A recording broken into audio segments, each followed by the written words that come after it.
The little disciples of the witch danced and prepared to receive the witch's instructions.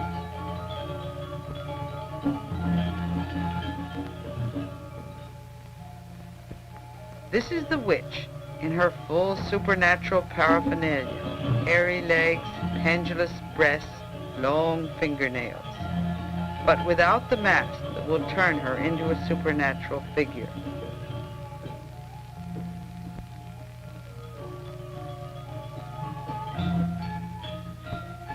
Beside her is her daughter, who has been rejected by the king of the country. In revenge for the slight to her daughter, she is now training her little novices to spread pestilence and death. Kneeling in front of her, they answer her instructions on how to spread plague.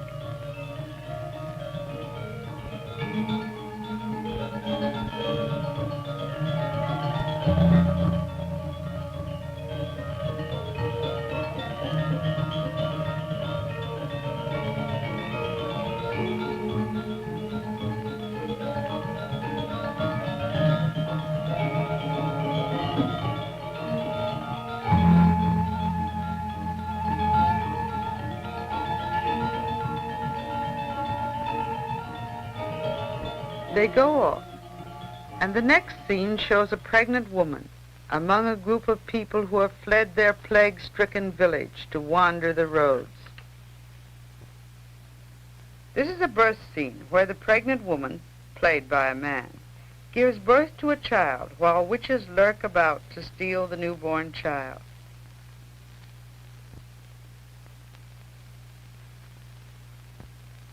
A doll, which is stolen by the witch child, tossed in the air, killed, and returned dead to its mourning relatives. The villagers mourn for the dead child, putting on a theatrical display of grief. The witches, witch child and witch, and tease the mortals, to whom they are not yet quite visible. As they become visible, the mortals chase the witches.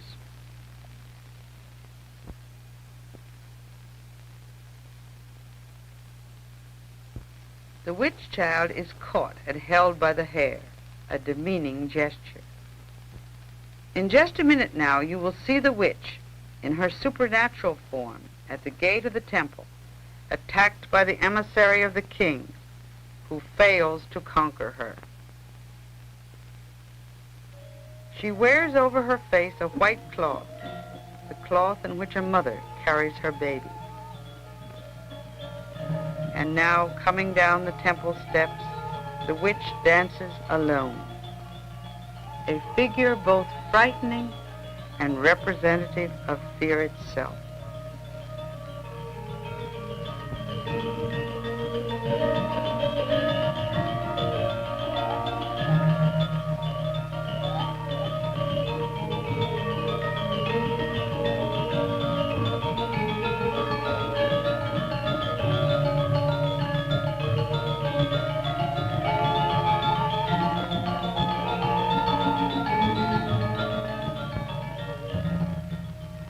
She bends back and gives a high, eerie laugh.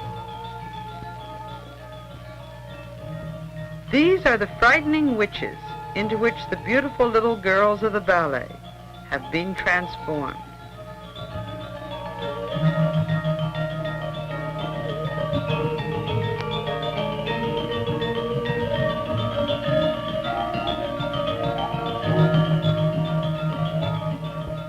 Again the witch dances alone.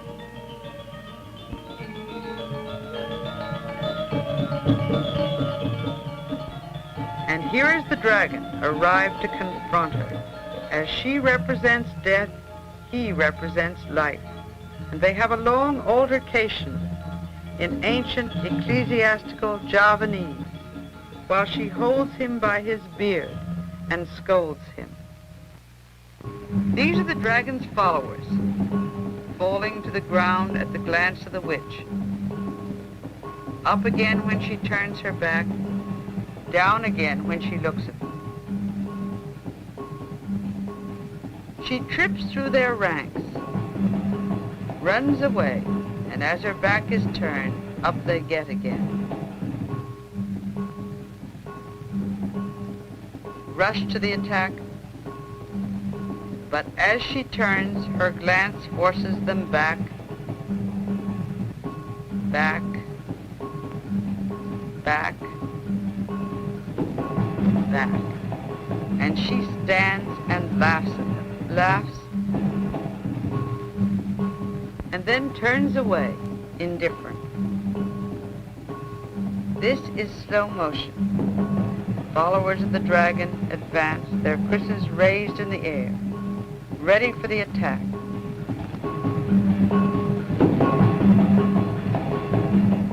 But falling down again before her glance. Normal speed, and the witch dances again, and then 2 by 2 they run up and attack her. She doesn't resist. She is as limp as a rag doll, but overcome by her power, they fall.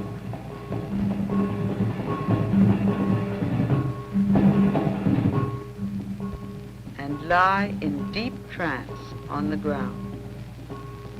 And 2 more come up and fall also.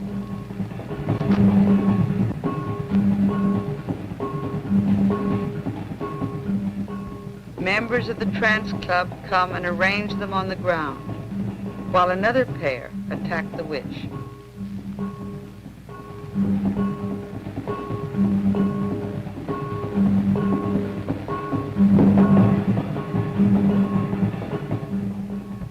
They lie arranged in 2 rows, in deep trance, convulsively twitching.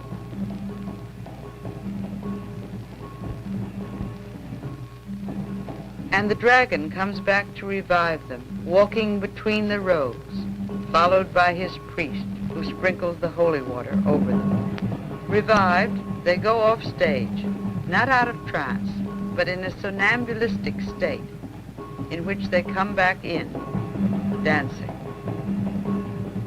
The witch, meanwhile, has fallen into a deep trance and been carried away.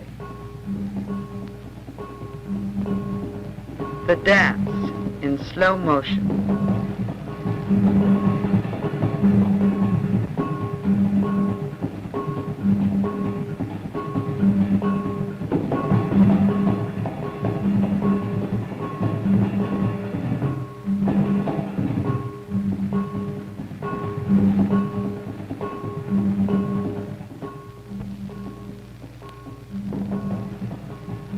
Here come the women, also in a ballet formation. They do not attack the witch.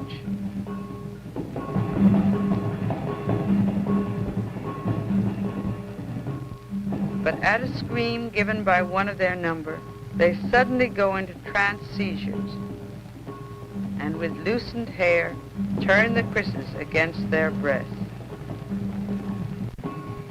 Falling forward on the krises that are held in their tautened arms. This one is struggling as they attempt to disarm her.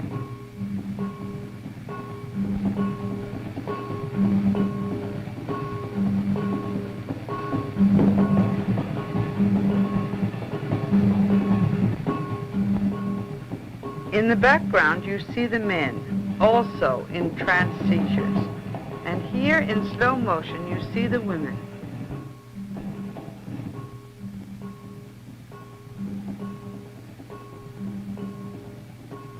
The fumes of the incense that is being carried among them to calm them blends with their loosened hair.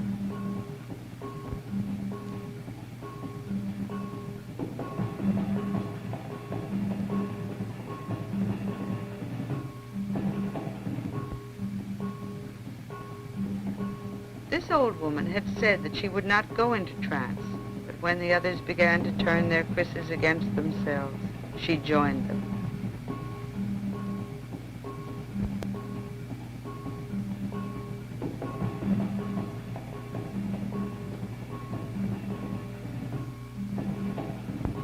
If anyone becomes too violent, they are disarmed.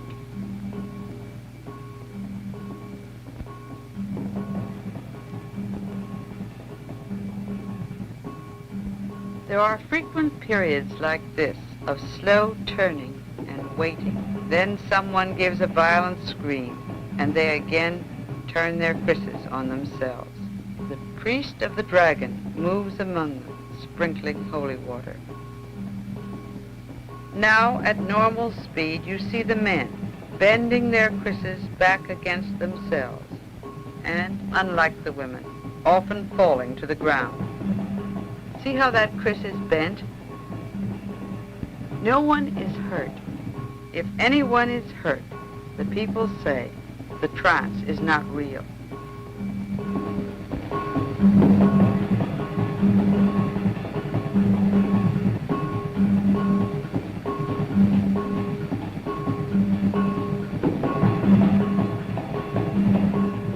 A male trancer is being carried off into the temple in a stiff, cataleptic state. Another one is disarmed.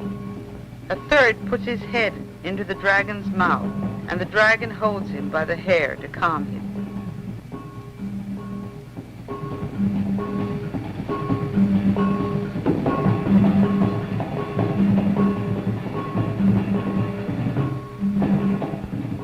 Another falls to the ground in a particularly violent seizure.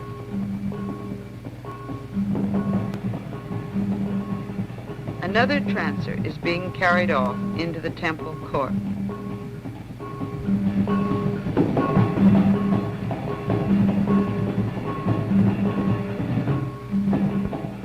And another. In slow motion again, you see the look of contorted, seeming agony on the face of this trancer.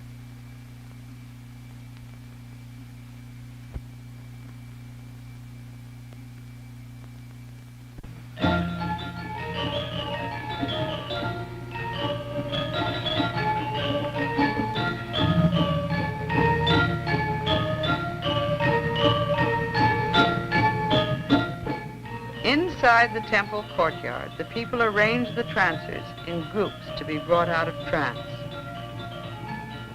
Here a group of boy kris dancers, lying along a wall in deep shadow, are given incense and holy water.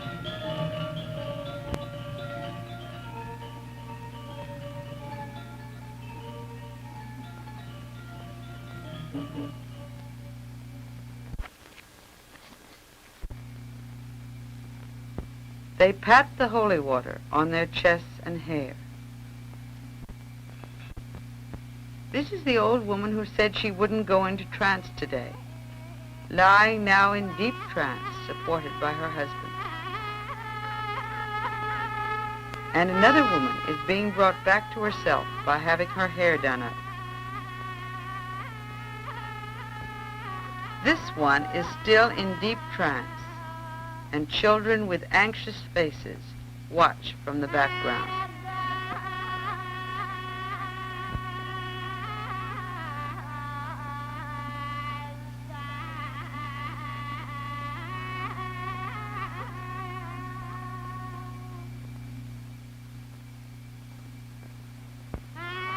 The trancers bury their faces in the fumes of the incense and slowly come out of trance.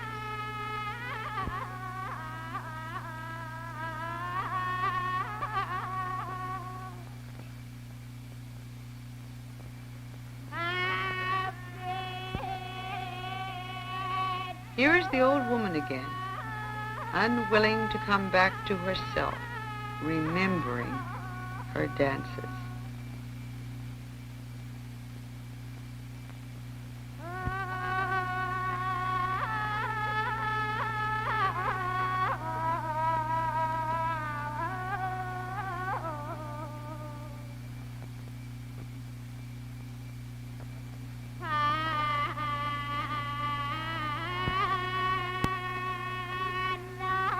Until finally the priest brings special offerings to the spirit that possesses her to persuade it to leave her body.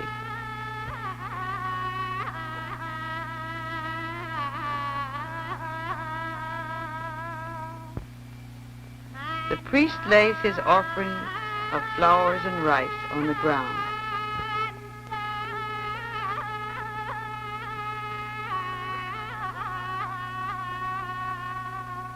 While she continues to dance recalcitrantly.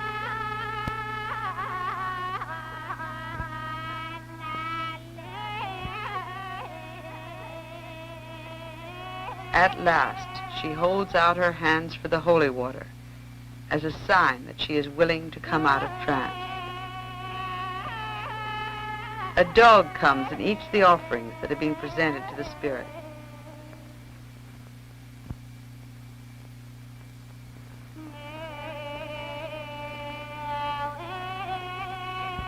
The old woman rises, still half dazed, and walks over to where the closing ceremony is to be held. With the dragon mask behind them, the principal actors in the play come for a final ritual offering before the ceremony is ended.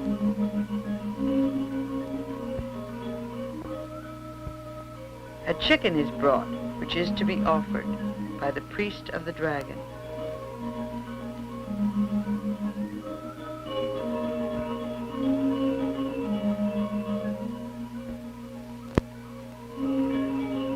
The white-haired old man on his right played the front legs of the dragon.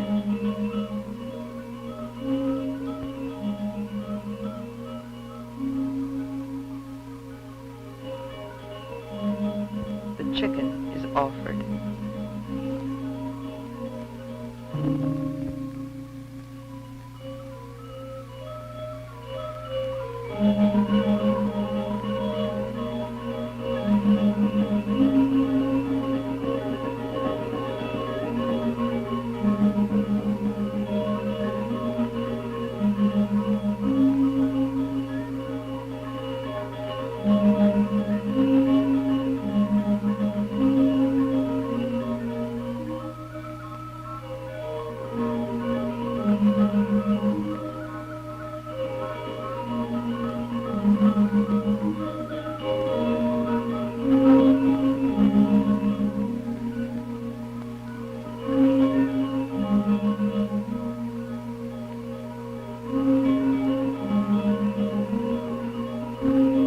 Black-haired man is the man who played the witch and who has been lying in a stiff cataleptic trance through the last part of the Christ dance.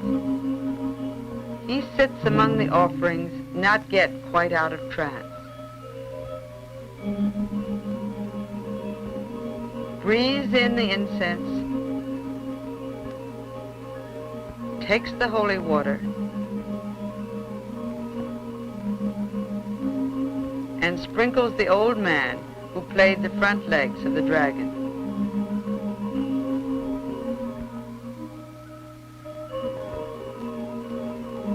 The ritual is finished. Here we see an old man just coming out of trance, not yet quite himself.